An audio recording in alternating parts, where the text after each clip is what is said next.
Salam, Namaste, Sat Sri Akal, Adab. I have an amazing guest with me today. And I'll give you a little background quickly, right? Elevator pitch. What does it take a Delhi boy whose family is into manufacturing, who goes to the US to study undergraduate in business studies, comes back, gets into manufacturing, and completely pivots into a beverage business and creates by far India's most premium mixer brands. You know it, and the brand is Sepoy and Company, and there's a lovely story behind Sepoy. But more importantly, the story over here is Angad, right? So Angad Soni, the founder of Sepoy and Company, joins us today on Talk with Kunal Vasudeva. I hope you enjoy what we are bringing to you, and at the end of the day, it's his story, it's the brand story of Sepoy, but more importantly, even to the younger audience, you will understand the world of beverages. And if you ever want to get into this kind of a business, is it even viable for you, and should you even dream about this?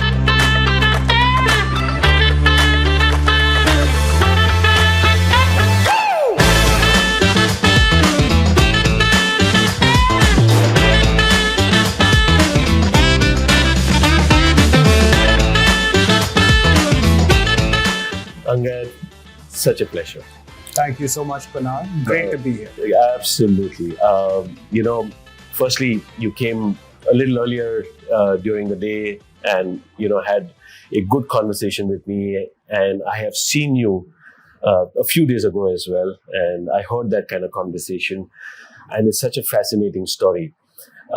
I thought, let's just start the story of Sepoy and Company. I know what the backstory of Sepoy and Company, right? But where did you come up with this brand name called Sepoy and Company, and what is its origination? The inspiration comes from a product called Indian tonic water. Indian tonic water is a part of every mixer company. The reason why it's called Indian tonic water is because it was invented in India during the British Raj. And that story is unique as well because at that time, there were a lot of soldiers in India that were dying because of fever, malaria, essentially. And the British found out that there is a natural remedy in South America that cures malaria. And that natural remedy is called quinine.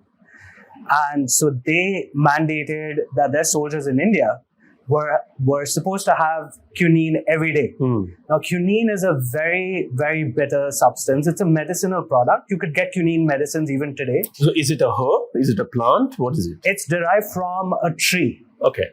The tree is called the cinchona tree. Cinchona tree. Yes. So one of the products that's extracted from the bark is quinine. Wow. And so it's so bitter in nature that the soldiers decided to take quinine, add sugar, put soda, mix it up and drink it. That became tonic. So tonic as in an ailment. Correct. Oh. Correct. So that's where the name comes from, Indian tonic water. Now, because it was invented in India, there was no brand that was taking claim to it, right? There were still European brands that make the best tonics and staking claim in the world that we do the best tonics. Why not in India, right? So we thought of starting our own company, and the name is inspired from Sepoy, Sipahi, soldier, and so that's where the name comes from. But why Sepoy? As in, I'm sure there would have been many an iteration when you were on the drawing board thinking about what should I be calling my brand, and eventually you zeroed on to Sepoy and Company. Right. We wanted to tie the story together. So we said we want to do mixers, we want to do an Indian tonic water. The story historically was involving a lot of soldiers. Ah. It was medicinal, so our bottle is inspired by a vintage medicinal bottle. The typography of our label is the typography that was used to write letters at the time. So we wanted to kind of tie the story together and have like an Indian narrative to it. So we came up with the name Sepoy. Please watch this episode on YouTube. The entire episode is also available on Spotify. We are working on other platforms as well. Give us your feedback. It's extremely important. Engage with us. Help me become a better podcaster. All I can say, I hope the questions that I ask is something you would have asked the guest, and in this case, Angad. Thank you so much. The uninitiated, I would say, evolving audience of India, right? You use the word mixers. What are predominantly mixers? So mixers essentially are also categorized as an adult soft beverage. They are soft drinks specifically made to enhance a spirit. Got it. Like a highball. So like a gin and a tonic. It could be a white spirit. It could be a brown spirit. Correct. Yeah. Like a whiskey lemonade, a rum cola, a rum lemonade. So essentially mixers or adult soft beverages are specifically made to enhance the spirit that you're enjoying. And it could also be consumed by itself as a soft drink. And the story dates back about 6 to 7 years ago, about 6 for years. Sepoy and Company, right? And that's a very fascinating story that I know of. But I'm going to just pause on Sepoy and Company here and just kind of go back a little bit to your childhood, right? Okay. Born and brought up in Delhi, came from a business family. The family is largely into manufacturing, start with small nuts and bolts and eventually providers to large tractors, components, diversified further. Truly, it should have been that since you're the oldest in the family, right, the large extended family that you have, that the natural inclination would have been towards joining the family business because the second generation, the first generation put it up, the second generation takes it ahead. But at some stage, you decided, you know what? And that's also a fascinating story because it's a listed company run by professionals. So your family decided to professionalize much, much earlier as a family business. Take us through that entire story.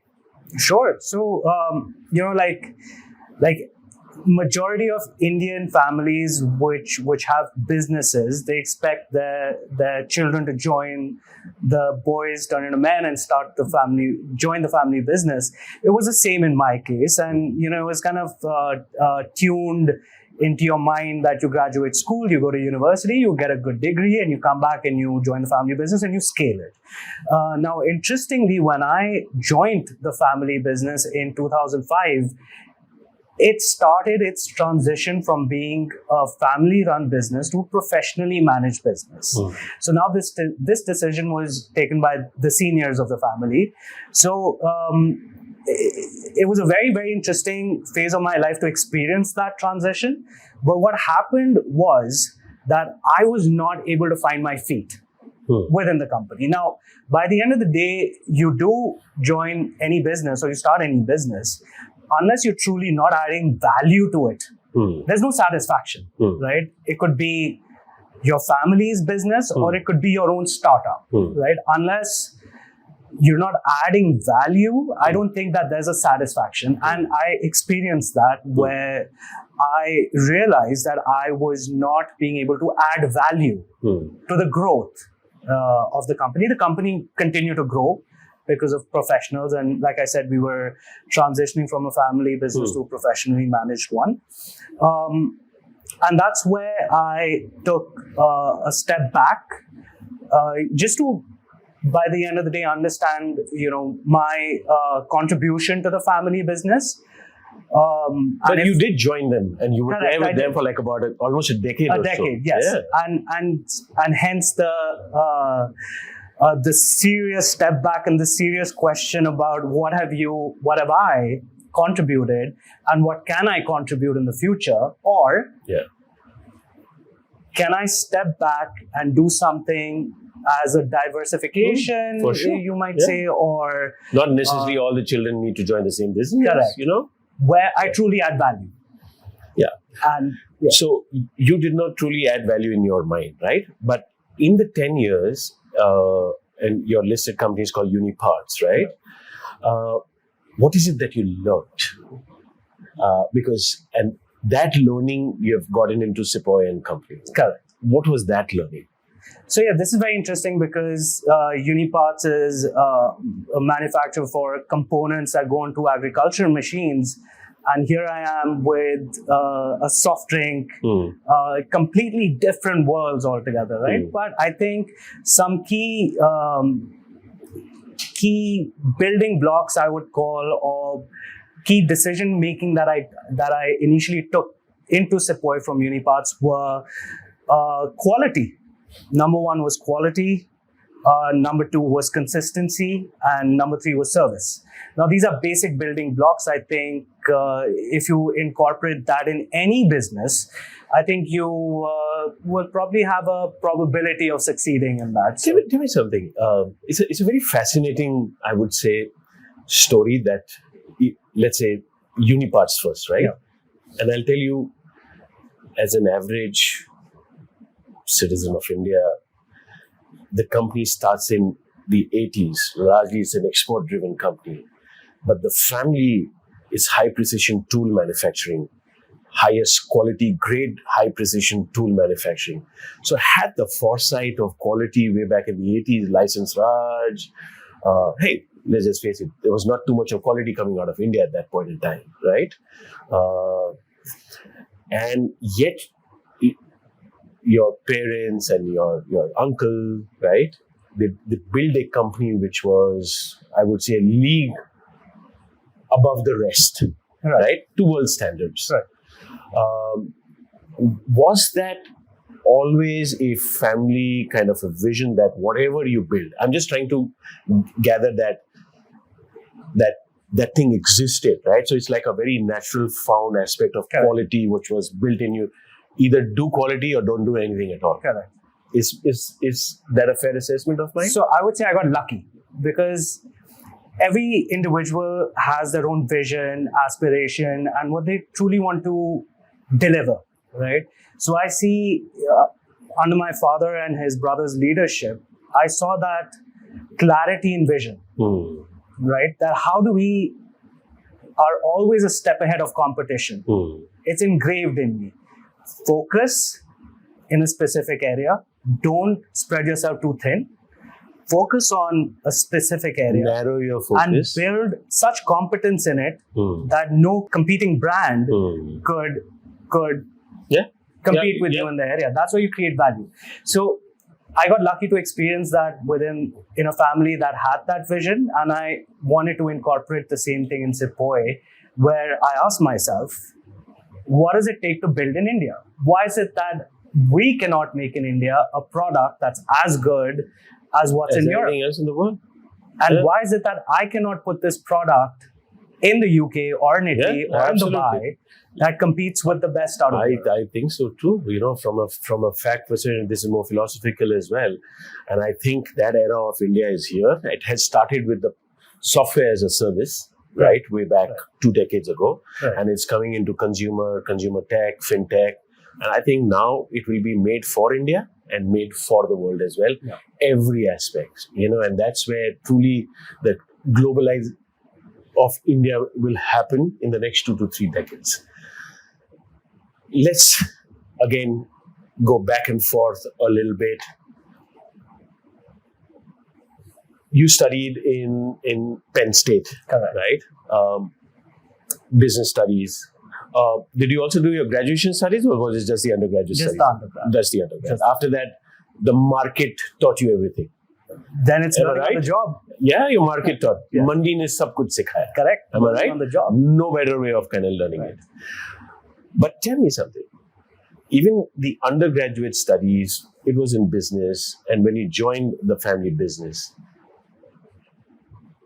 I often tell myself that's just an academic conceptual aspect. It rewires your brain. But the actual doing of the business is you need to dirty your hands. Yes.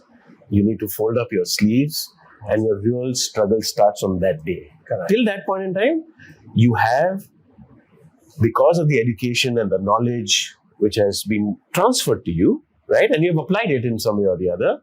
It's good till that day. And after that, I would say the real story starts. Was it the same with you as well? Correct. Is there a saying that you only take 2% of the education from your university outside of university? I think is it 2% or something? Yeah, it's something. But I'll tell you what education really does. I'm in this, right? Yeah. You know your world of beverages and precision tools. I know this world of education. This is my belief. Right. It's just my belief. Is education it only has two outcomes. One is it needs to advance the knowledge at one level, and on the other aspect is, can you do problem solving? Correct. Right? Everything else is a byproduct of this. If education does this for you, what it does is just rewires your brain to think. You apply that thought process because it's rewired, right? And you have the knowledge and the ability to think. Then you'll apply that thought process in any situation. Right. Yeah. Right? Now, Yeah. to someone it may be 2% and someone would be 15%, but eventually it's the fact that you have the ability to realize problem exists for you to solve that problem. Correct. The problem is people don't realize the problem exists, right? And it's not their fault. It's we've failed them in educating them to apply. It's not their fault because you and me were born equal. Yeah. Right? And then maybe you were educated in a certain manner. And for whatever reason, I was a laggard. Maybe I didn't have the better school. I didn't have a better teacher. And by the time we reach 20, your brains are rewired differently. And my brain is rewired differently. Interesting. Yeah. That's interesting. And that's what they say about education, although we are deviating, is it's the greatest equalizer. Right. You want to have equanimity in this world, education. Correct. Greatest leveler. I think the most important thing for students, high school, university, and for the ones that do postgraduate degrees as well, education is paramount. Yeah, and it could mean any education, right? It could mean you're self-educated. But the fact is there is new knowledge being hammered onto your brain and it's rewiring itself. You will, it's like, what does experience do? Experience tells you, what? You've seen, let's say, shit before, right? And you're not going to be faced by what has happened. He's like, I have seen it, Correct. I can handle it. Correct. That's what education does. Correct. Yeah. 100%. But to your point, did your undergraduate studies help you in the business? I graduated with a business degree. I joined the family business that was predominantly into manufacturing, hence engineering. So I was asked to roll up my sleeves and start on the shop floor. So most of it was in factories and understanding the ABCs of an engineering drawing. True. Right?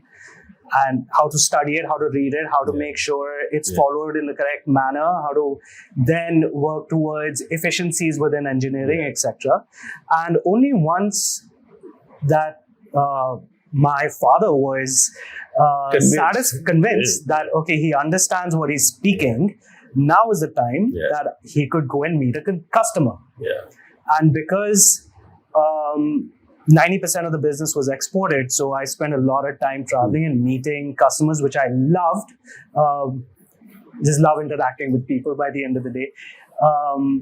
So to answer your question again, I probably started using what I learned in business when I was communicating with my customers, but what I learned in the factory was not that I got from my university. It was learning on the job. For sure. And universities, I don't think it's their job to teach or teach, right?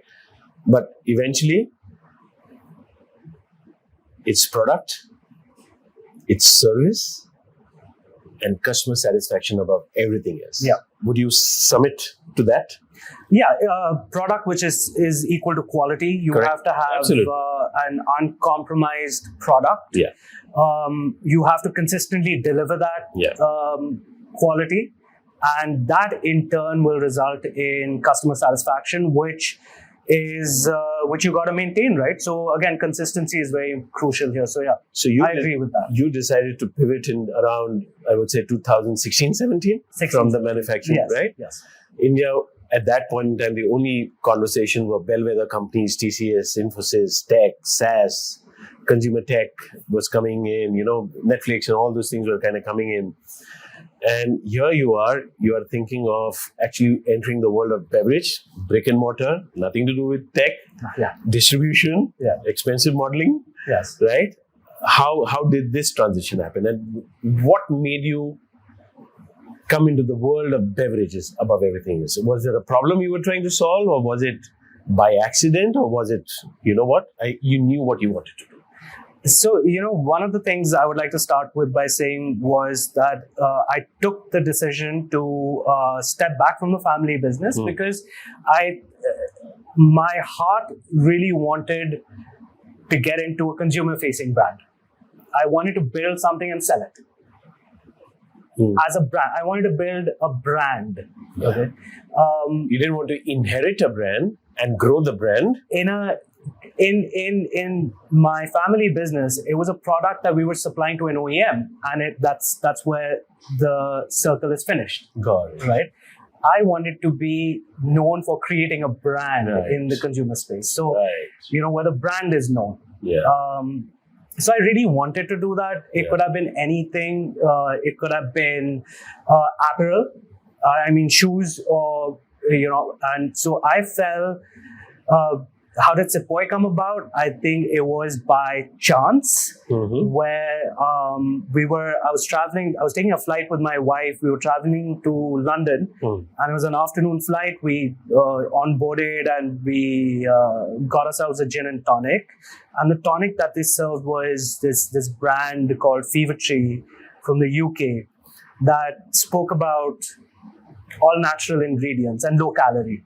So that caught my attention because I've been a big gin and tonic drinker, and one of the problems that I faced was that there's great gin, but the tonic in India that was available was not as good. And then I spent the summer in London just looking at shelves of mixers and what's available, what's the story, what's the underlying proposition, value proposition, and then understood the baseline. That if your gin is made with all natural botanicals and ingredients, why is the mixer not made with all natural ingredients? So that was kind of interesting. So I thought about that as an idea out of the several other ideas, and kind of thought that I could enjoy my journey doing this. This business would be fun for me. But at that point in time, the gins available in India, were they organic and botanical, or are we still talking about imported gins at that time? Imported gins. Yeah, because it's only, I think, after 2016-17 is where you had people like Anand, right? Great. Who started this, right? When did the idea firm up for you? I understand there was a problem you spotted, right? And why you couldn't do it. A lot of conversation would have happened. When did this idea first convert into an Excel sheet? Because at the end of the day, no matter what, right? The typical question that would be asked is, okay, what's the comp set? What's the price? Is there a market? Is there a TAM? Is there a SAM? Right? When did those aspects literally get crystallized for you? So came back from the summer vacation with that idea in my mind that, hey, this is something interesting. And then I actively ensured that I started asking questions to whoever I met on what do you think of a mixer? Or do you enjoy gin and tonic? Do you enjoy having the tonic that's available in India? What are your thoughts? And so I actively made it a point to gain certain market insights. One was, while that was happening with direct communication, I was reading and researching a lot online. understanding what's in the market, understanding the value, the commercials behind it, or the basic unit economics behind creating something. So I started studying that as well at the same time. And how soon did you realize it's a white space for you? None exists. To be very honest with you, this is something, it's just my story. I tried to research on market size for the mixer category in India, but truly I was not convinced with the data I was getting. Mostly it was related to exports or what's happening outside in other countries. I truly just hedged my business decision to get into this based on my gut feeling of there could be a situation where I could problem solve for other people just like me, that wants a good quality mixer in India and is willing to pay for it.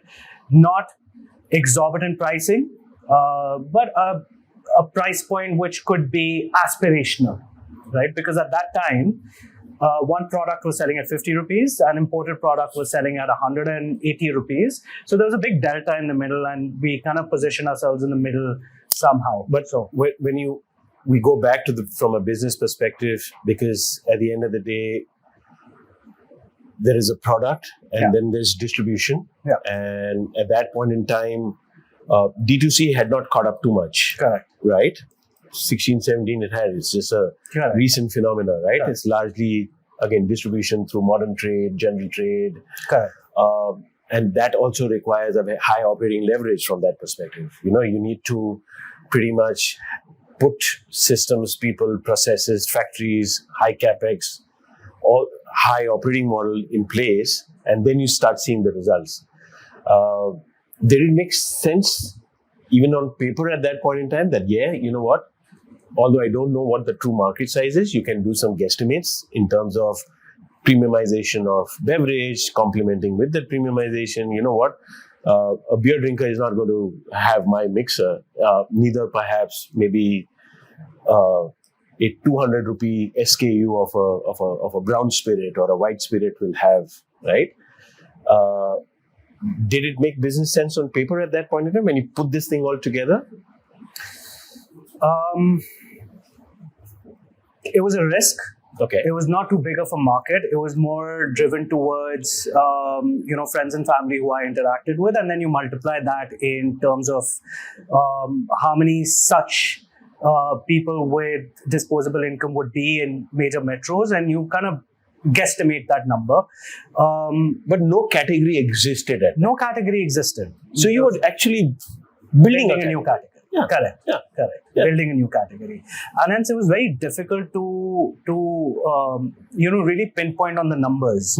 I would say on hindsight that kind of helped, because I decided to take the risk. Neither you could overestimate it, neither you could underestimate it, right? You're just going out there and so I won't say figuring it out, but... Correct. So it was a comfortable risk, I would say. Right? Now, it was very interesting. You just spoke about D2C. Is when I started, Amazon was just about starting out in India, and selling through your website was just starting out. Now, the ecosystem around that was also just about delivering. For example, a company called Delivery, which is now listed, they started, I think, around the same time. Around the same time. And their story was, if you're a D2C brand, we'll ship your product pan-India. True. Right? So just when I started with this product, the ecosystem around D2C was also just about coming out. Right. So that really kind of helped. Right. It's not like I timed it. It just happened to be evolving at the same time. So I got lucky. Yeah. But even before that, one of the things that we did decide to do was, when I started, I said, how am I going to market this? I've got zero experience in FMCG. I do not understand traditional distribution. Correct. But I do understand my own website. I can create a website. It's very easy, right? And I'll try to market it on Instagram and Facebook. I'll call my friends, tell them about it. They'll spread the word. And if I receive any orders in Delhi NCR, I will supply it, right? And I'll have delivery as a partner who would even before delivery came around, I was supplying it myself. Okay, got it. So that was a clear mindset on how to start the journey. But you had already built your factory. No. No. For the first 4 years, Okay. I never wanted to build my own factory. I never wanted to invest in capex. Got it. So for the first 4 years, I was co-packing. So contract manufacturing, and Contract largely you were a marketing company Correct. under your brand. Correct. Am I right? Yes. Correct.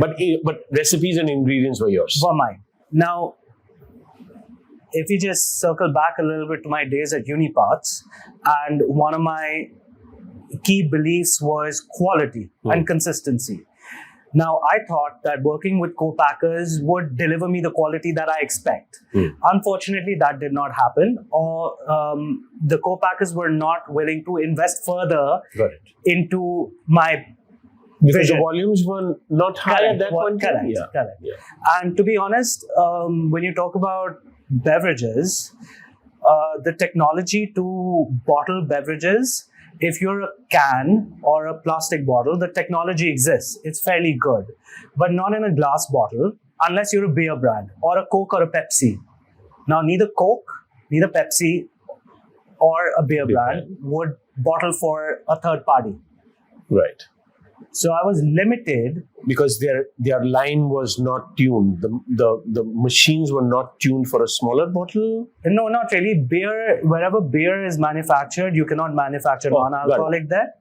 And for a Coke and a Pepsi, they're licensed I got it. to not Or take not to anything but get their own anybody products. else into that production line. So I was left with very few options, Got it. which were co-packing for a Parley Agro, for example, Got it. or they had their own brand that they were selling in the market. Got it. So that helped. The 4 years kind of helped me build the brand, but it was very clear to me that unless I do not now invest in capex, I will never be able to consistently deliver quality. And this is after what, 2 or 3 years? 4 years. After 4 years. So 2020, just before COVID? 2020-21, I decided to start looking at investing and purchased my land in, I think it was 21-22, and in record time built a factory within 8 to 9 months, with state-of-the-art equipment flown in from Europe, because a vision for Sepoy is uncompromised quality Got it. and consistency. And we invested in the tech that's required to build on that. And I love the story about the fact the groundwater itself is mineral. Can you recount that? Correct. Now, this happened by chance. So when we were setting out to identify a location where we wanted to set up our factory, the number one criteria was availability of water. Throughout the year. Throughout the year. Availability. At this moment, we're not getting too much into detail about how good the quality is. Good. You do have to have a sense of the quality of water available in Delhi NCR versus what's available For sure, absolutely. 2 hours outside of the Yeah, city. yeah. Because you could imagine the quality of water in Delhi NCR is not as pure as what you could get it somewhere else. So ideally, when And we that's were... largely the factor of the groundwater and what Right. we have done to the... Correct. And so ideally what we looked at was some of the benefits that the state was offering to set up a new factory. That was a criteria we looked at. We're in Uttarakhand. Yeah. So the Uttarakhand government was offering incentives to set up a new factory. We knew the water quality is good there because... The sources there of the Himalayas, base of the Himalayas. Yeah. And literally when we set up the factory and we did groundbreaking, so there was water 10 feet down. Oh, beautiful. Yeah, so the abundance was there. It was by chance that when we got our water tested, the parameters were within the defined BIS standards of what constitutes as mineral water. So that happened by chance. And I think we're now going to introduce products in the mixer category, ensuring high quality minerality. So in 2020, you set up your factory, high on capex, high on equipment. By that time, was your distribution model in place for the modern trade, general trade, OTCs, direct through Amazons, So D2C was just beginning to come up. Everybody had to learn on the job. So there was no real expertise. There was no one with experience in the area. We built our own expertise. We learned how to use direct to consumer as a channel to sell. It was very important for me to understand and execute direct distribution. But were you talking to the modern trade directly, or was it through the distributor model? So now the offline channel was very crucial for Sepoy. Absolutely. And because I did not come with experience, it was important for me to hire someone with that experience. Got it. So we identified that gap or that missing puzzle to solve for direct distribution. And we started hiring the right people that essentially built the distribution channel that catered to general trade and modern trade and Horeca, the hotels, restaurants. Yeah. So that capability was acquired by getting the right people. And at that point in time, in 2020, when you set up the factory, what would have been the share of, let's say, Horeca versus, let's say, modern and general trade? At that time when I started, I literally think that we were 90% in general trade, modern trade, and only 10% in Horeca. And that general trade and modern trade, was it through physical distribution? You had people going to the modern trade and general trade and saying Sepoy and Company? Correct. So then it's a just traditional distribution channel that came into play.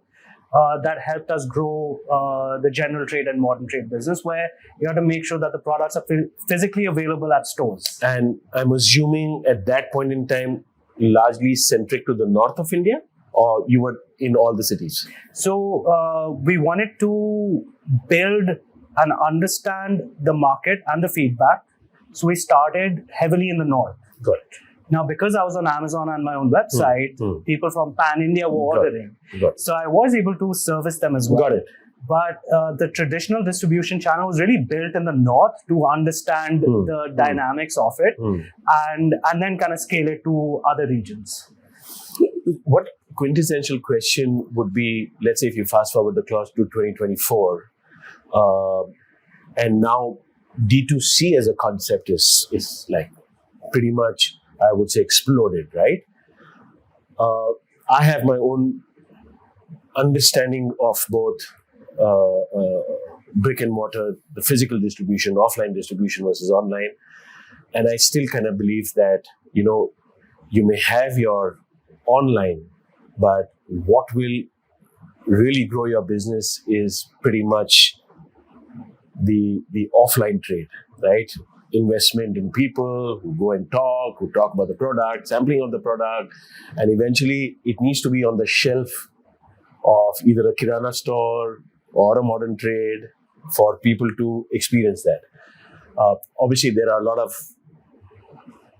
other naysayers who will say, you know what, I'll just eliminate all that, do a customer acquisition and really hammer my brand online. What are your thoughts? So, interestingly, in the past 6 years, you see the transition of commerce in India, where we could easily set up our own website, get delivery as the partner for logistics, receive the order, dispatch. That's direct to consumer, D2C. True. Amazon started, which is a marketplace model. We ship to Amazon warehouses and then they supply. Yeah.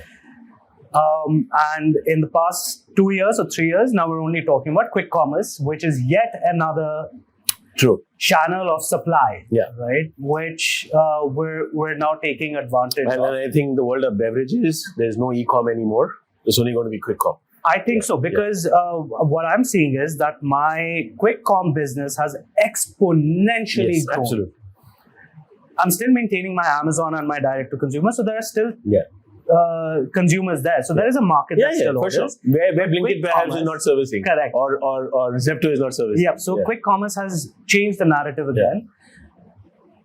The traditional distribution model continues to be there and continues to hold as much importance as any other sales channel. And do you believe Indian consumer, any consumers around the world, by just bracketed Indian consumer, the impulse buy is through quick com, but planned purchases are through weekend shoppings or perhaps going out there. And I think even modern trade is like, let's just kind of go out, let's have a cup of coffee, let's go into a modern bazaar, let's go to a food hall, let's see what it is. There are so many products where you can sample, right? Because you have now those brands, sauces, and cereals, and all this organic aspect where you taste it and then you kind of do it. So yeah, pretty spot on. I think Quick Com allows consumers to buy. I have a party, I don't have it, 10 minutes it comes. Correct. In our specific situation, where you could say, hey, listen, I don't have my bowl of nuts. Yeah. I don't have my chips. I don't have my dip. I don't have my sauces, my hummus. Oh, I don't have tonic and soda. Let's order everything in Quick Com, and you get that, right? That's convenience. Then there's also the experiential shopping where you go and experience what's out there. Feel, touch, taste. So they will continue to exist together. Yeah. And we have to make sure that we are available as close as possible to the consumer. Absolutely. If he's thinking about it, if he's out there, if he wants to see it, let him pick it up. Correct. If he's at home and if he wants a quick mix, correct? Now, here's another interesting thing which I'm observing is that quick commerce, when the delivery boy is getting you the product to your house, has a weight restriction. Yes. So now what happens specifically in our product, where if you're hosting at night, and let's say you want 10 bottles, you're not going to buy just 1 or 2 bottles, right? Sure. You might be buying over 10 to 15 bottles. Yeah, for sure. Now, the Quick Com guys cannot service that. Oh, cannot service that? Cannot, because it's weight restricted, right? Okay, I didn't know that. Correct. So now what they do is that a consumer can only buy limited bottles of Sepoy on a Quick Com. Oh. In one order. Because that delivery boy can only carry. Hence they say limited quantity available. Correct. Oh, I thought maybe they're out of stock. Which is another, now they have their own algorithms on how it kind of plays. It's another story there. Fair enough. But what happens is that if you know that your local grocer, where you generally get your ration and everything if he has Sepoy, you will simply just call him up or you will order 1 case. Yeah. Right? So a case of 24. So it is going to, the market or the channels will exist together parallelly, and consumers will have the option of choosing the way they purchase. How many SKUs do you have today in the range of mixers? And they're all 200 ml, right? Correct. So we are all 200 ml glass bottle. We started with 3 SKUs, tonic waters, catering to the gin as a spirit category. Fast forward today, we're 15 SKUs, now catering to gin, whiskey, vodka, tequila. So we continue to innovate in the mixer category related to spirits that you consume, to make sure that we're delivering value for you when you enjoy your spirit. It's interesting, Angad, you kind of spoke about the fact when you were also discussing offline, is the fact that you only want your mixers to be all natural, right? You want to elaborate on that? Because this is such a fascinating aspect. And this is where I think, again, people like you, and to a large extent what I'm doing in my field, we are completely changing the quality of consumption in India, right? Me in my own way, you in your own way. There are others who are doing it in their own way. Talk to me about that same philosophy which you said, the sugar needs to be less than 5 mg. Take us through that aspect. Honestly, I would not give anything to my consumers, something that I would not consume myself, or I would not give to my family, right? Now, 6 years ago, when what we were consuming personally as a family was better for you products. Right? Let's try to lower the sugar. Let's try to use products which are all natural. Yeah. Let's try to avoid some of the chemicals and things like that. We were doing that, right? And these products existed, except we were importing them and consuming it, or, painstakingly finding them in some of the stores that keep imported products. For sure. Why is it that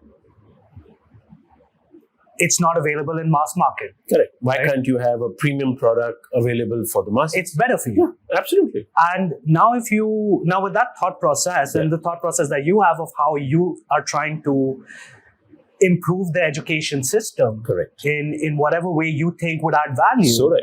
Yeah. is now being thought through by a lot of young Indian consumers. Yes. And hence the products now that you're seeing in the market, like cereal. Yeah. Cereal with, I think they use ragi. And, Yeah, different absolutely. products. There's this company which I follow very well. I'm also a consumer. It's called the Whole Truth. The Whole Truth. Yeah, Yep. excellent. Yep. You have Yoga Bar, Yep. right? And she also uses very natural product. Viva, absolutely So natural. the underlying Yeah. thought process is, I want to consume better for me products. Hmm. And it would be great if we could give the same thing to the consumers. Yeah. Right. And with that narrative is what we built the brand on, and we'll continue to build the brand on. And now you see so many newer brands, new products that are in the market, which are offering the better for you alternative, and hence generating so much value for even the larger players like the Tata consumers or the P&Gs and things like that, in every aspect. So the mindset is changing towards consuming better. And today, when you have 15 SKUs, right? Are you a pan-India brand today? We're a pan-India brand. Yeah. We're a pan-India brand. We're also exporting. We are exporting to the UK, to Italy, to Singapore, Dubai, Maldives. So like I said, the vision and the true intent was to make a product from India, for India, Yeah. but as good as anything that you could compete with international products. So when you conceptualize Sepoy and Company, right? Outside of India, you would have had these benchmark products like Longtail, right? Do you believe, Angad, that your product is as good or maybe even superior than, let's say, what's really available out there? I'm talking firstly made for India, for outside India, then we'll talk about made for India in India. Sure. So when it comes to taste, Yeah. it's a very subjective matter. For sure. So from a taste perspective, But there's a universal truth to it as well. Correct. Like I'm convinced, like I'll tell you about myself. I am convinced viscerally that in the next 5 to 7 years, ISH will break into the top 10 of hospitality business schools in the world. right. I'm Right. convinced. Correct. I'm doing everything every single day to achieve Correct. that goal of mine. Do you think yours is a challenger brand to all that existed out there, So- including brands like Perrier for just sparkling water? Sure. So from a taste perspective, you want to create the best, and you got to benchmark that yourself, right? So you only take out the product when you're fully satisfied on this is the best. Yeah. Now, how do you validate that? Yeah. Right. So then I found out about the International Taste Institute in Belgium. Wow. Now, what do? They twice a year get food and beverage products into their campus, and they have the leading chefs, sommeliers, taste and grade products. But these are not blind sampling. These are brand sampling. Blind. Or these are blind sampling. Blind. You're going to be sitting there, you're going to get a glass, a tonic, a liquid. You don't know what it is. Yes, I understand. And you don't know what what it it is. Yeah. Yeah. So these are blind tasting products, right? And I said, listen, it's important to send the products to really see if we are benchmarking the right I way or totally not. agree. Yeah. And every year since I started in 2018. I send my products to the Taste Institute in 2019 because December we started. Hence, Got it. since 2019 till this year, we've been winning taste awards for all of our products from Belgium. Beautiful. Blind tasted. That gives you validation Absolutely. that what you truly want to create, what you are talking about, preaching, From a very quality perspective, yeah. Correct. Yeah. right? You're what you speak is what you give, right? Yeah. So we truly believe that, we stand by it, and we got the validation from the Taste Institute, and hence I feel that my products are equal or better than what's available internationally. Are you quality obsessed, Angad? Obsessed. And this is something I learned from Uniparts. Quality before anything. Yeah.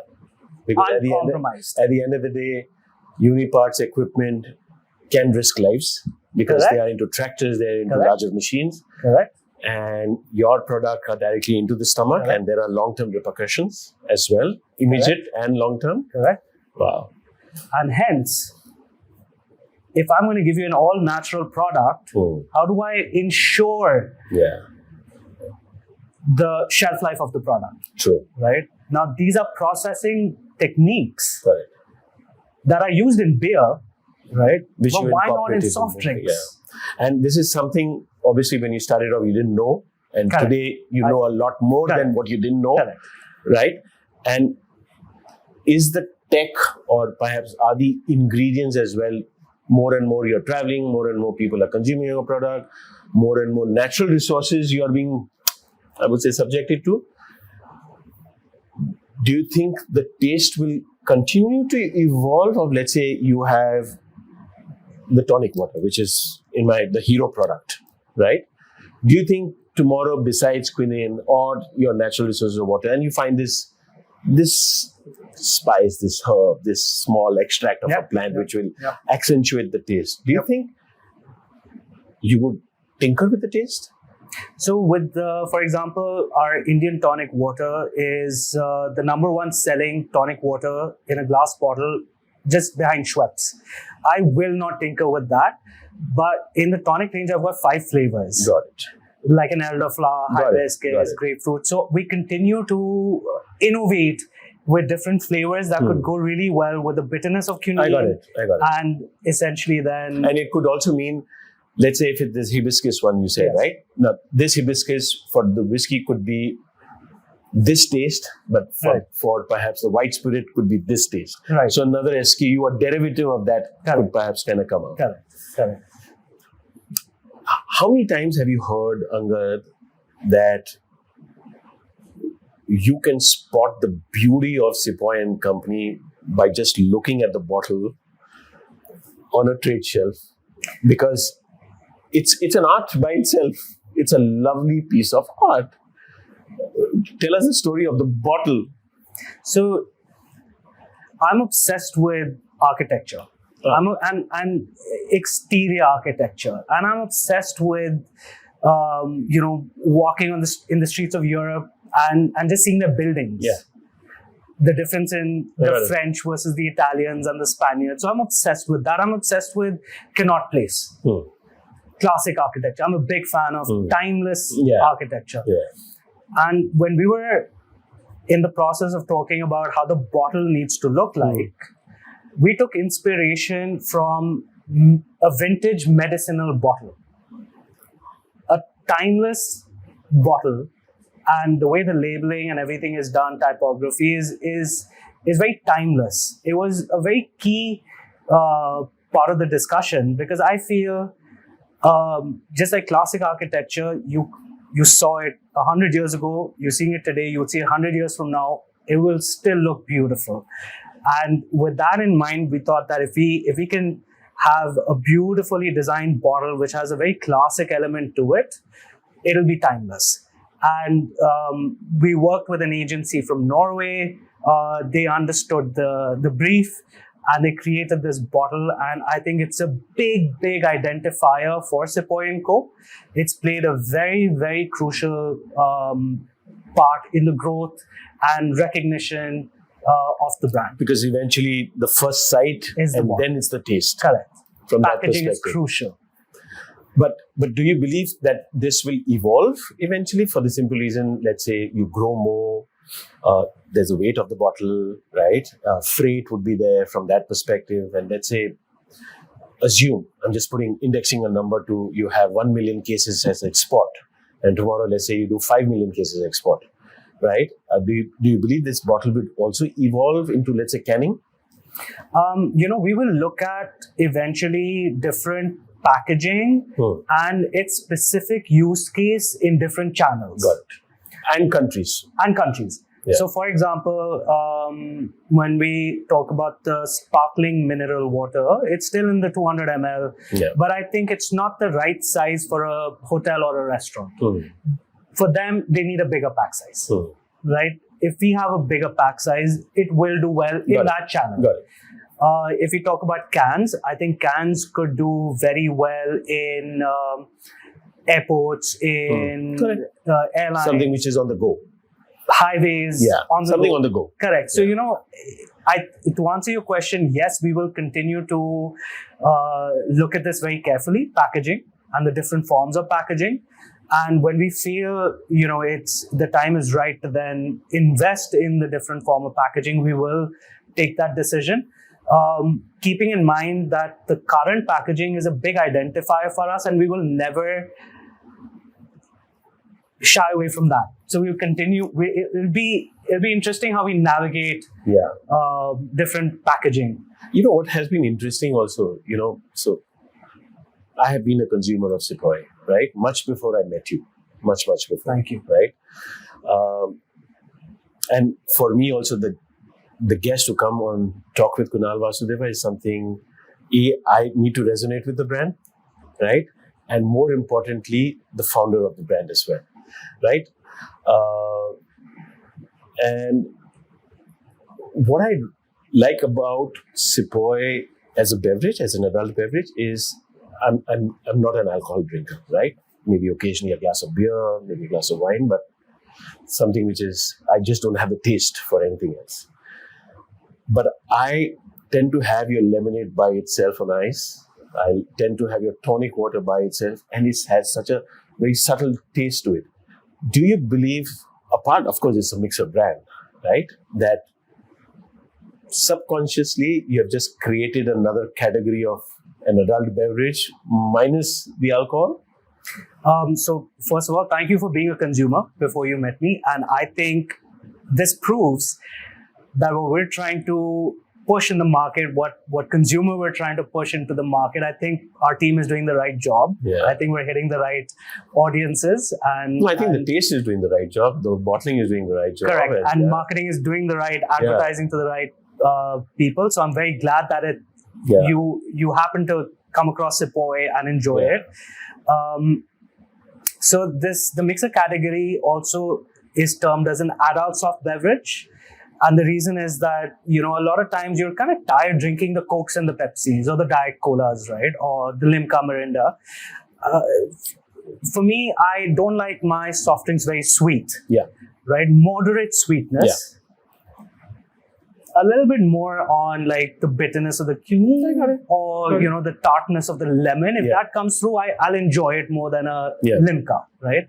So when we created this, while we focus on how would it pair with a spirit, but it's equally important for it to taste good by itself. Yeah. So these are these parallel studies or taste tests that we do to make sure that we're kind of 50-50 there, or like 60-40 more in the how it tastes with spirit, but that. So it's an interesting salient feature that we have, that you could consume it as a soft beverage by itself. But can I tell you something again?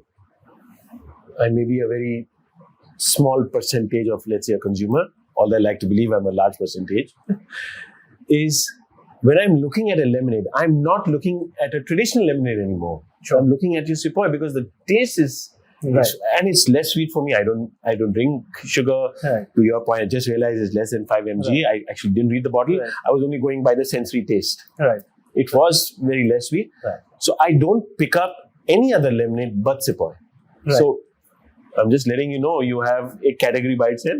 Thank you. Honestly, every household has a Nimbu Pani. Yeah. Okay. Yeah. We've had fresh lime soda sweets all our lives. All our lives. Yeah. Right. And I think it's still, if you go to a standalone restaurant, a normal restaurant, fresh lime soda. 100%. People, 100%. Non-alcoholic beverages, fresh lime soda. 100%. Shikanji we've had, we know what it's like, right? It's nostalgic. We've tasted, we know what it's like. The cartwalas out there, fresh lemon soda, Shikanji. Right. Now, when we thought about our lemonade, we knew that none of these would pair well with the spirit. Yeah. The consumer would never want it. No way. And then the research goes into what is it that other people are consuming and how are they consuming it. So the inspiration came from the Italian limonata. where the limonada, the way they drink their lemonade, is more tart. Yeah. It's more juicier. Very citric. Very citric. So the inspiration came from there. Yeah. Now we took that inspiration and we used Indian lemon, Gondoraj, to then see how we could make our own. And so it's a very interesting kind of R&D play on how we come up with our drinks. Angad, but there's a lot of thought that goes into it. I'll tell you what's fascinating about this is, again, Delhi boy, manufacturing business, tryst with software tech, gets into the world of beverages, and now is really talking R&D on beverages. Yes. And you know your taste, and you know your ingredients, and you know your recipes, and you're not even forget being first generation. It's just been 4 or 5 years, right. And you know, and this whole Belgian thing I didn't know about, but even in my research it didn't kind of come. But the fact that it's now been kind of benchmarked, aren't you proud of yourself? I am.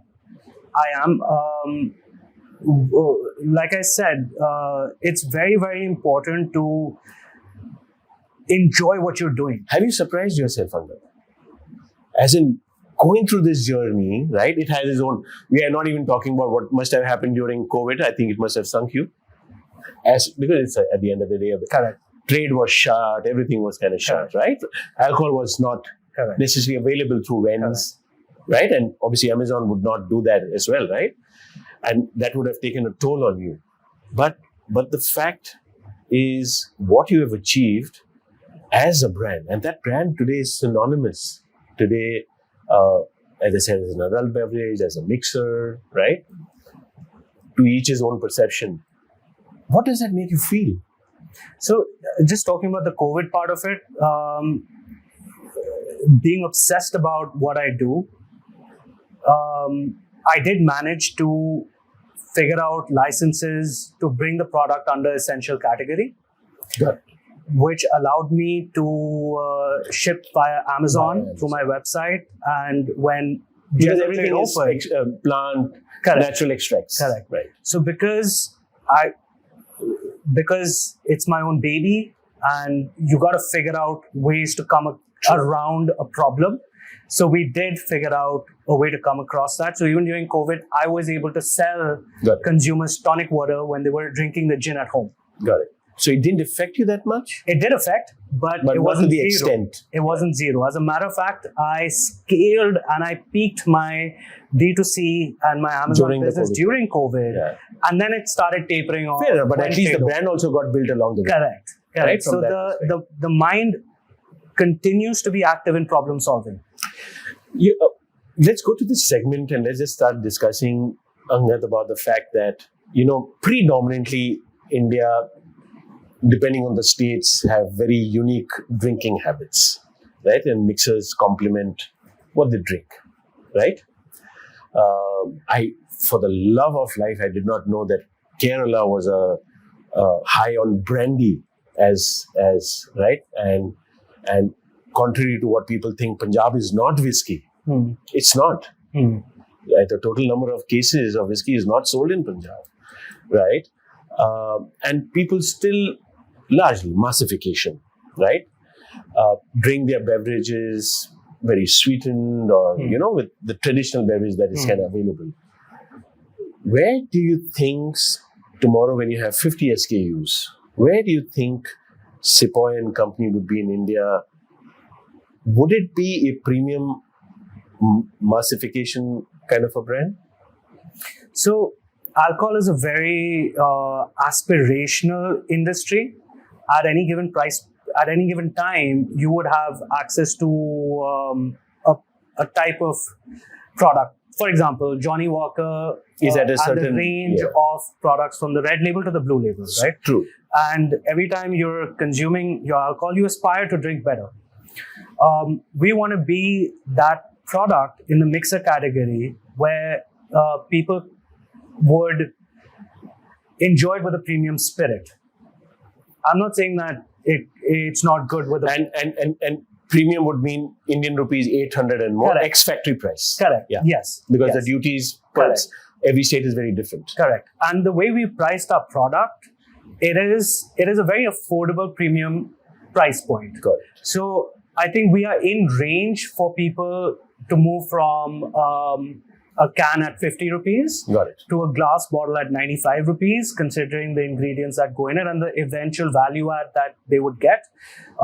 We will continue to play in this horizon and continue to tap into the aspiration side of people's drinking habits. Which is apart from the fact that alcohol in India continues to grow and how people consume their alcohol, we would like to play an active role in that. Yeah. And do you believe you have challenged by volume the obvious brand in India? No, not yet. I think there's a huge potential. I would say that the Indian consumers now have an option to buy. They are becoming more aware of the products in the market and it's their decision to buy it or not. I truly believe in the product because unless a product is not bought repeatedly, it's failed, right? So I truly believe that our repeat audience, our numbers are pretty good. At least on our website, we've got an over 45% repeat audience, which is fairly good. And I get good numbers from general trade as well. So I do believe that the Indian consumer has now the options to purchase and is really looking at an alternate product to an existing old option. The market will continue to grow, and I feel. And do you think can it appeal to 400 million Indians in the next 3 or 5 years? I think so. Like we had the discussion on packaging. So maybe if the packaging is in a can, can we look at a tier 2 city where, glass bottles might not travel that well. But the product by itself, I think, has great opportunity. And till now, it's a completely self-funded business. It's a self-funded business. Yes. And 5 years from now, you're thinking about you need to be that global brand, right? Would you consider bringing in a private equity? I would consider bringing in a private equity. I would consider bringing in a strategic partner. I truly believe we have been able to create some identity in this massive soft drink segment, right? Where, like I said, I was telling you, my vision is to be at every bar. It could be a bar at home or at a hotel or a restaurant. Now, and we'll continue to innovate focused on this area, right? I feel we'll grow a certain compounding competence in this where our competition will not be able to match us, which essentially could be a great value driver for either a strategic player or a private equity investor, depending on how they see it. Do these strategic players, are they Indian players or they could be international players as well? They could be international, right? What I am looking for is how does the brand grow with partners coming on board? That's what we're looking at by the end of the day. So can the brand grow with the partners? So they have not only, forget their distribution, they have their own brand persona, they have their own brand presence, they have their own brands, and this would be another brand. So it's literally 1 + 1 is 11 now. Correct. It's not 2. Correct. Right? Is that what you're saying? Correct. So very open to this. Can I put a hypothesis to you? Yes, please. Right? You may choose to answer or not to answer. You have access to, let's say, 500 million, right? And there's a strategic partner with you. Or somebody gives you a 500 million valuation, is saying, on the table, walk away. As of now, I love what I do so much. I don't know what I would do without it. So I cannot answer that today. Okay. But if that 500 million check is on the table, then I don't know. Yeah, we'll see at that point in time what's going to happen. We'll see at that point. As of now, you love building the brand, you love building a distribution. You want to see the true potential of Sepoy and company. Correct. So you asked me, am I proud of it? Last month, we clocked the highest sale on Blinkit. Wow. We are a major contributor to quick commerce in their mixer category, where quick commerce players have identified us as an important partner And they come to us now, tell us that, hey, listen, we're growing in these cities, we're opening in these cities. Are you guys ready? Got it. If you're not ready, get ready. Got it. I think that's a very proud moment for me because, like I said, everyone is not my family, my friend. No one knows me, but they enjoy the product. Right. I think the product is winning. And I'm proud of the fact that we were able to build that product, offer it to the consumer, and the consumer found value. And do the quick commerce companies, largely there are 2-3 in India, do they stock for you? Or do you have to replenish the stocks every time? So their business model is that they will purchase stock from you in their central warehouse. Got it.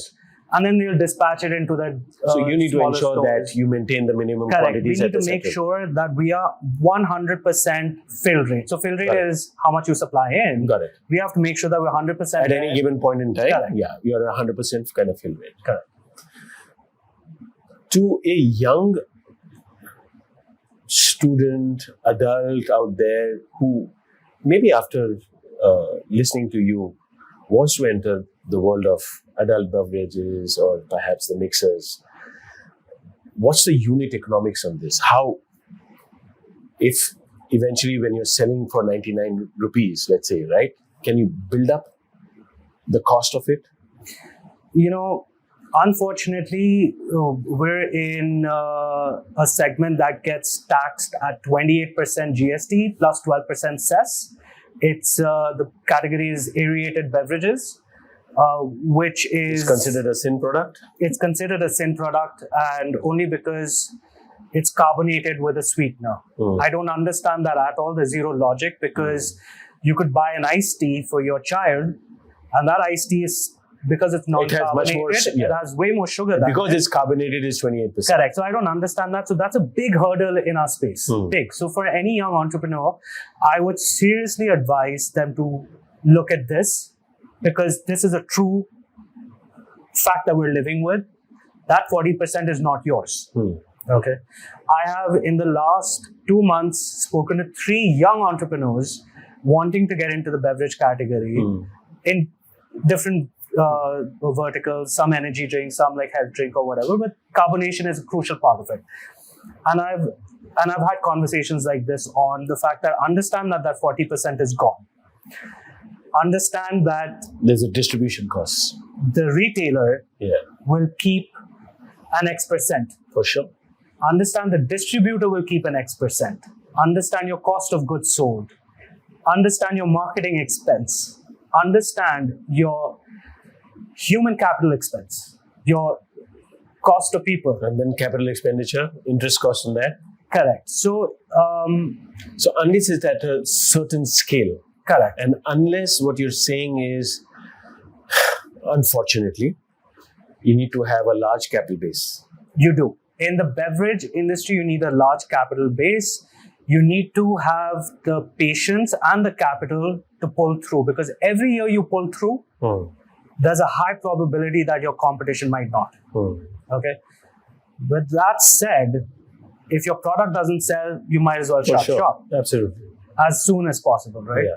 So, so there is a barrier to entry. On the positive side, if you do end up creating a brand, and if you do end up seeing that breakout moment where unit economies of scale kick in, right? Then you're great. Then you build a brand. So would you consider your business as there is a considerable barrier to entry, licensing, considerable, right? Correct. Land, plant, Correct. machinery, water is a barrier, Correct. right? And there is a barrier to scale up as well, Correct. because you require large capital to kind of scale up, Correct. as well, right? Correct. So you need to, this is a long game. It's not, Correct. it's a multi-decadal. Correct. Unlike consumer tech, that's different. Consumer products, essentially, you got to be invested 15 to 20 years. Yeah. And also, I think also consumer tech, no matter what, in India, it's a large base, right? When we take fintech and we take payments, anybody can use it. Even the rickshawala is using it. Yeah. The kelewala is using it. Everyone's kind of using it. So the base is kind of large, right? Margins may be small per transaction, right? But in this case, of course, it's at a certain price. India has still not reached there. But you know what? The compounding which you spoke about, I think, and I often say this, Angad, And this is one of, I think, Amitabh Kant or Neil Kant from this gentleman who I kind of follow, and he said this is every $1 trillion India adds to its economy, we uplift 100 million from wherever they are to the next level. And largely that next level is about another $700, $800 per capita more, or $1,000 per capita more, right? And that's where the concern. And today, if you have a certain number of, let's say, middle class India, and let's say their per capita, per household income would mean $7,500 or $10,000, right? Household income. Every $1 trillion, that literally becomes $15,000, right? And that's where money is at hand to, if not anything, consume the finer aspects of life. I'm not talking about a great car or something like that. Right. It starts with this. Eventually, you spend in food and beverage. Correct. On experience. Yeah. On experiences at the end of the day. Yeah. So I would not discourage any younger entrepreneur to get into the beverage space. Yeah. I would advise them to be now very mindful of the different cost components involved in different selling categories. When you come from an industrialist family, you have a fantastic ecosystem, right? One thing for sure, resilience is built in your blood because you see so many failures. In a nice way, I say, right? And then you grow up the kind of business. Do you think all this would have been possible without the emotional anchor your wife has been? None of this would have been possible without my wife's support. As a matter of fact, it's the Sepoy and Co. tonic water essentially was her idea. There you go. It was her idea. And a family support, wife, your children is paramount. And more so, tell me something, Angad, is because you give up so many times. Right? You'll come, things are not working out. You thought you built a great brand. You go home and there she is, that emotional anchor of yours. Right. Sometimes financial anchor of yours. Correct. But more importantly, saying that, Angad, get your ass up. You got, I believe in you. Correct. If anyone can do it, it's you. There's so many times I feel like as entrepreneurs, the good days and the bad days you go back, you're in a zone of your own. Yeah. Right? And you don't really, you don't deliberately, because of that, you could act a certain way. Yeah. Right? It could be in any form, right? It's not deliberate, but it's just because you're just so much in your mind that it's an environment or, it's an action that happens. In all of this, we underestimate what our wives are going through. Right? Absolutely. I think they are quietly absorbing it. And they internalize absorb so much, internalize, right? And then they support you through mentally, emotionally, really, really kind of bringing you out of it. I'm sure I can tell you about myself, right? I don't know, in 365 days, 150 days, I could have given up. I'm trying my best. And when you're building a world-class brand, it takes a toll on you. It does. Mentally. You're exhausted. I agree. Right? It just, and there she is every day, just telling you, get your ass up. Yes. You can do it. Yes. I think, this is Oscar. Without them, we are nothing. Correct. I agree. We are nothing. I agree, 100%. Yeah. And it's just not about keeping the house together, which of course they do, right? But it's just keeping us together. Yeah. Right? Yep. So if you is successful, 100% credit there. Yep. You are just the outcome of the 150 times you have given up or you didn't. Yep. You see what I'm saying? Correct. Just imagine. Correct. If on 2 nights you gave up, next day the company would have shut. They didn't allow you to. You know what they say, right? Like quitting. Yeah. right? It says you want something so badly, you work towards it. Yeah. You know that there are going to be ups and downs. You Yeah. know there are going to be challenges, pitfalls. You come out and things Yeah. like that. And there could be that day when you said, you know what, I'm done. Yeah. I quit. That day, what happens? You've let go of everything. You do not know that maybe the next day So right. would have been so, let's say, Life-changing. life-changing. Yeah. But you decide to quit. Yeah. Right? And that's where your wife said, Yeah. tomorrow is a new day. Right? Yeah. And that day comes and your life changes. So And I when think we're not married, it's our mothers, Yeah. and when we are married, it's of course our wives, and of course mothers as well. correct. But the fact is, I always say, I say this very often. You know what defines men? 2 words from women. Agreed. Yeah. That's what defines us. Yeah, agreed. For sure. And now, of course, with both your children, 6 and 3, Yeah. you're building a business, and they're growing up. Yeah. Do you feel guilt? You don't give that kind of time? I do. Yeah. I do. There's so many things that you want to do with your children, and you, it's It's the cost. it's dodging. I know. It's a very There's no right or wrong. tricky in it. question Yeah, here. It seriously. could go in a very We just emotional miss out, direction. yeah. But can I suggest something? Yes, please. Right? I'm a little older than you, but I ignored while I was building my career, right? And I think, Angad, you can do both simultaneously, right? It's just that time is in your hands, and let nobody dictate that time for you. Business will be built because business is infinite, right? But the children's time with you is finite, Right. right? You decide what that trade-off should be. Business is infinite, right? Can I give 2 hours? Will it affect my business? Hell no. Because then you have built a solid process, systems, you got good people on board, right? And more importantly, that conviction, right? But you don't want to grow up and then just look back and regret. Of that guilt. Yeah, and most of us do. Yeah. Especially people who have kind of ignored. So, And it's interesting when we think about what our parents could have done better. yeah. And so you want to be that person that at least you give that to your children. And so, I agree with you. I think They did what they had to do. balance that out. Your parents, that generation, they sacrificed for you, Karan and Arjun, and your other siblings. And you are doing now for your children, Correct. right? And your children? Varis and Niyamat.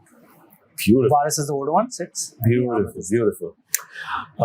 What about your children? So my older one, she's 16. Her name is Chanel. And the younger one, she is 12. And her name is Shanaira. Okay. Yeah, so Wonderful. it's from that perspective.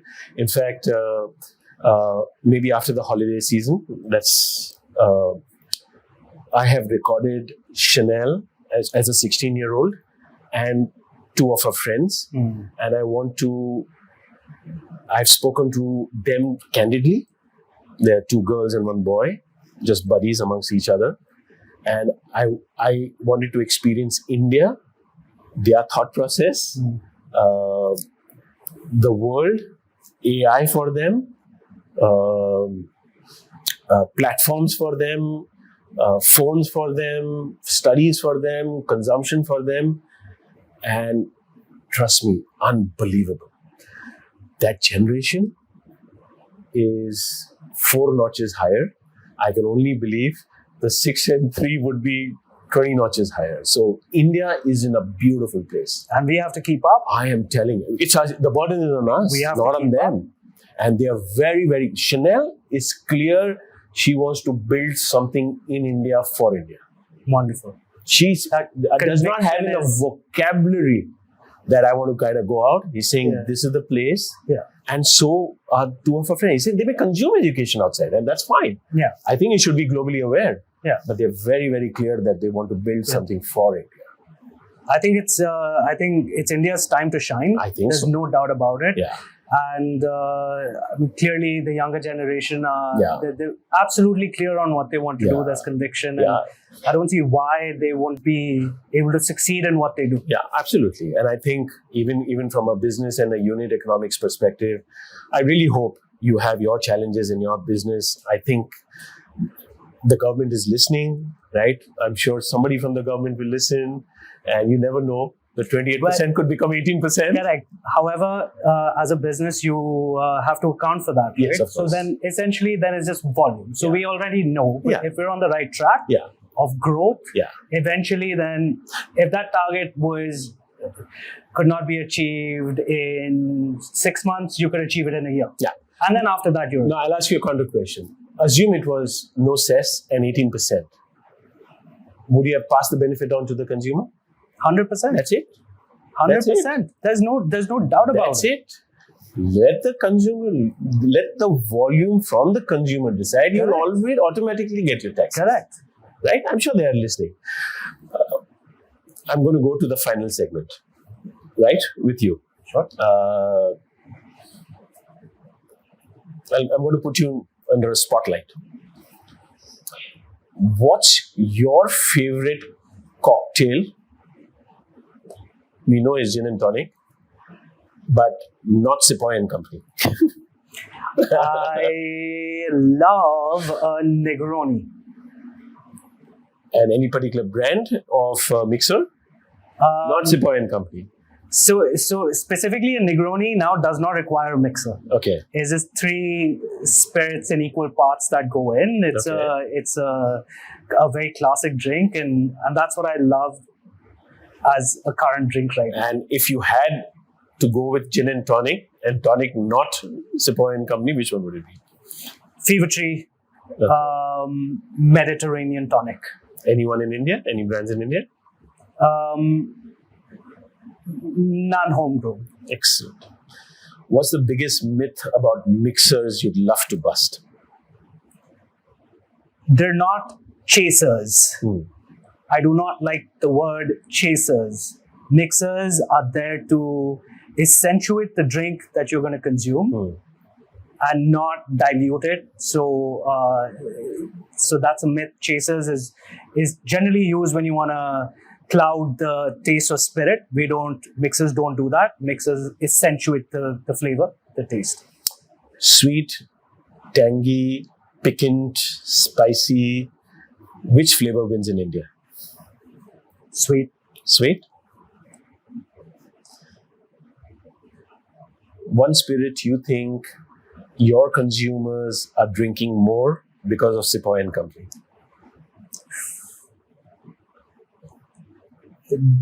Gin. Right? Gin, 100%. I mean, all the guys who are developing great Indian gin for the consumers, don't forget that 90% of the time it's had with a tonic, and we supply the tonic. Yeah. So I think the overall contribution of a good mixer to the growth of gin And who is knew this? paramount. Right? So, Can you believe it? That the mixer will actually grow the gin market. Excellent. Pour or ignore? Agree or disagree? Premium mixers are a luxury in India. agreed. How can we massify it? Firstly, by educating the consumer, talking to the consumer about why is it premium. In case of Sepoy, I think the price point is optimum, and it's an aspirational price point. If the consumer is made aware, there's a chance that the consumer will try. The mixer market will always be tied to alcohol consumption. True or false? True, 90%, 10%. Like I said, it's categorized under the adult soft beverage. People like And me. we will continue to cater to different flavor profiles. Is India ready for an adult beverage standalone? I'm sorry? Is India ready for an adult beverage standalone? Yes, I think so. I think so. I'm telling you, I think we have a dearth of products. Indian consumers are willing to purchase and try. And if they like it, if there's a value proposition, they'll continue to buy. So I think there's a huge opportunity for people to really make new and interesting F&B products in the country. The final one. Think about it, right? Assume you had 1 billion people listening to you. You had the excise department also listening to you. You have parents listening into you. You have young children listening into you, right? And hopefully this podcast should reach all of them, my wish list. What is it that you would like to let them know? What is it that I would like to let them know? Gin and tonic existed 100 years ago. It's going to continue to exist 100 years from now. We're helping you consume low-calorie, all-natural gin and tonic with the mixes that we make, or whiskey lemonade. We try to make it local and all-natural, and just a better-for-you alternative. And to the government, if they're listening into you and they're saying, okay, you have one wish, what is it that you want to ask them? Lower the taxation, put logic behind it. If sugar is the devil, why are you after carbon dioxide, CO2, which essentially is aerated? If you want to tax sugar. It should be tax it at different slabs. Zero sugar should not be penalized. Yeah. 5%, 10% and over. So. Diabetic nation, capital of Angad. You've also seen Indian School of Hospitality, ISH, right? Couple of times you've been here, you've interacted with the students, and I really want your unfiltered advice to me. Where do you think I'm going right? Where do you think what I should be looking at in the future so that I serve you, because you're also my primary customer. So if you tomorrow want a chief of marketing, I'd like to believe they should be an ISH grad. If you want a chief of sales, I'd like to believe, because we are creating those generals for the hospitality economy. What do you think? Wow, I think I've now experienced. I've had a relationship with ISH a couple of years now, and it's absolutely tremendous what you're doing for the students. Your focus area on hospitality and growth within hospitality is commendable. Hospitality again is an art. It's going to exist for centuries, right? It existed before. It's going to continue to exist. We cannot lose out on the opportunity. Students cannot lose out on the opportunity, especially the ones who are very keen inherently on entering the hospitality space.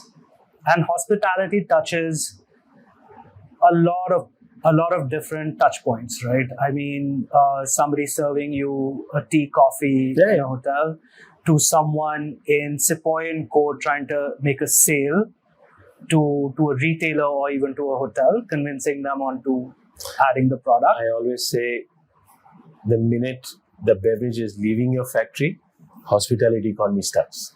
Right. So everything is a service now. Correct. And it is so crucial for the growth of our country as well, and for the for the young aspirant students and people who want to grow their career.